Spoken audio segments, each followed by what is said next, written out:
it just so happened that my birthday was coming up, and I decided that I would do it on my birthday because not only was I going to try to spare my family from finding my body, but I was going to spare them from that day of grief.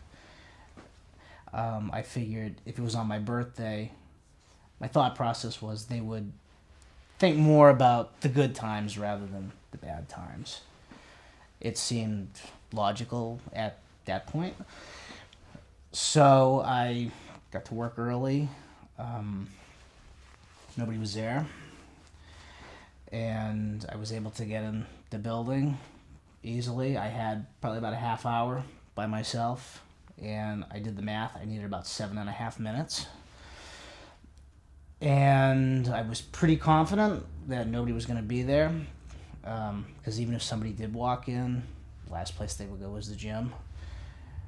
So I went in, it's pitch black in there. I shut all the blinds, windows, and there was this exercise machine.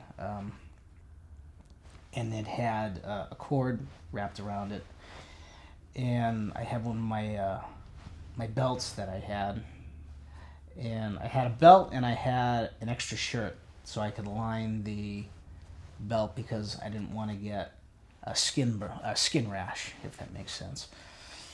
And so I did it. I set it all up, and I remember I had my cell phone with me, and I put on Pink Floyd to listen to it because I figured it was long enough where once I passed out, I was going to be fine. I would just listen to that. And so I did it, leaned forward, and I just waited. I did the math. It was going to take about 10 seconds. I needed 10 seconds. And I could see the stars in my eyes. I could see the black coming, and I wasn't scared. There was just nothing. And I just kept on it, and by some, you can call it a miracle, you can call it the fact that maybe I didn't tie it tight enough, but there was like a jolt forward and the belt loosened just enough for it to fall,